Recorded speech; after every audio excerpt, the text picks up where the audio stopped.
আজ আমরা জানবো প্রাণী জগতের এমন একটি পাখি সম্বন্ধে যারা দুর্ধর্ষ শিকারী হলেও এদের ভয়ঙ্কর গতি এবং অনন্য সৌন্দর্য এদেরকে অন্যান্য পাখিদের থেকে ব্যতিক্রমী করে তুলেছে। এই অসাধারণ পাখিটির নাম হলো রেড টেইল হক বা লাল লেজযুক্ত বাজ পাখি। বাজ পাখিকে অবশ্য আকাশের রাজা বলা হয়ে থাকে। চলুন বন্ধুরা, আজকে আমরা এই পাখি সম্পর্কে জেনে নেই কিছু অদ্ভুত ও মজার তথ্য। লাল লেজযুক্ত বাজ পাখি উত্তর আমেরিকার একটি সাধারণ বাজ পাখি এবং অন্যতম শীর্ষ শিকারী পাখি। এদেরকে উত্তর আমেরিকা, মধ্য আমেরিকা এবং ক্যারিবীয় অঞ্চলগুলোতে দেখতে পাওয়া যায়।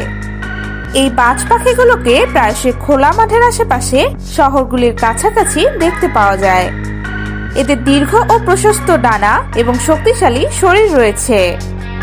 এদের ডানাগুলি শক্তিশালী পালক দ্বারা আবৃত থাকে, যা বাতাসের মাধ্যমে টেনে নেওয়ার ঝুঁকি প্রতিরোধ করে।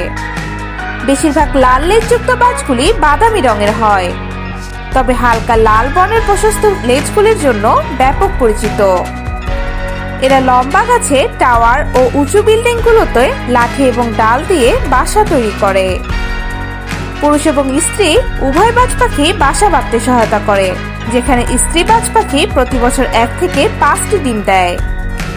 এরা আকাশে বৃত্তাকার ভাবে উড়ে বেড়ায় এবং ডানা ঝাপটানো ছাড়াই দীর্ঘ সময় ধরে উড়তে পারে। এই বাজ পাখিগুলো দুর্দান্ত শিকারী, যারা উড়ন্ত অবস্থায় অন্যান্য পাখি শিকার করতে পারে। এদের দুর্দান্ত দৃষ্টিশক্তি রয়েছে, যা মানুষের চেয়ে 4 গুণ বেশি শক্তিশালী এবং প্রায় 3 কিলোমিটারেরও বেশি দূর থেকে একটি ছোট ইঁদুর পর্যন্ত দেখতে পারে। তবে এরা এদের চোখ সরাতে পারে না, তাই পাশ থেকে দেখতে এরা এদের মাথা ঘুরিয়ে থাকে। এরা প্রতি ঘন্টায় কমপক্ষে 80 মাইল গতিতে উড়তে পারে। ডাইভ দেওয়ার সময় এরা প্রতি ঘন্টায় সর্বোচ্চ 120 মাইল গতিতে উড়তে পারে। ডাইভ এবং দুর্দান্ত গতির সাহায্যে এরা প্রায় 5 সেকেন্ডেরও কম সময়ে শিকারটিকে ছিনিয়ে নিতে পারে।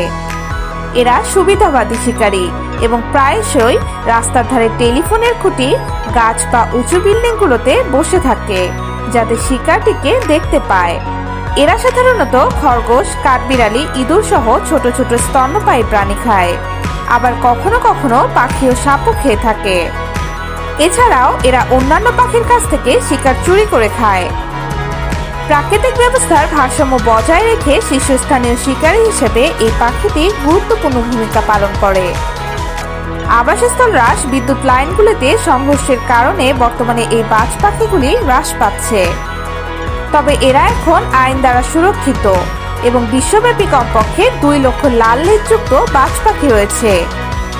একটি মজার বিষয় হচ্ছে, লাল লেজযুক্ত বাজ পাখিটি প্রায়শই ফ্যালকনির প্রাচীন খেলায় ব্যবহৃত হতো, আর তাদের অনুশীলন করা হতো ধনী অভিজাতদের দ্বারা। আপনারা যদি এরকম আরো অচেনা ও অজানা প্রাণী সম্বন্ধে জেনে থাকেন বা খোঁজ পেয়ে থাকেন, তাহলে অবশ্যই কমেন্টে আমাদেরকে জানাবেন। আমরা আমাদের পরবর্তী ভিডিওতে সেই প্রাণীটি সম্পর্কে বিচিত্রকর তথ্যগুলো তুলে ধরার চেষ্টা করব। ভিডিওটি ভালো লাগলে অবশ্যই আমাদের চিড়িয়াখানা ফেসবুক পেজে লাইক দিন এবং শেয়ার করে আমাদের সাথেই থাকুন। নানা পশু পাখির বিষয়কর জীবন কাহিনী ও নানা তথ্য জানার জন্য অবশ্যই আমাদের ভিডিওটি লাইক করুন এবং চিড়িয়াখানা চ্যানেলটিকে সাবস্ক্রাইব করুন। ধন্যবাদ।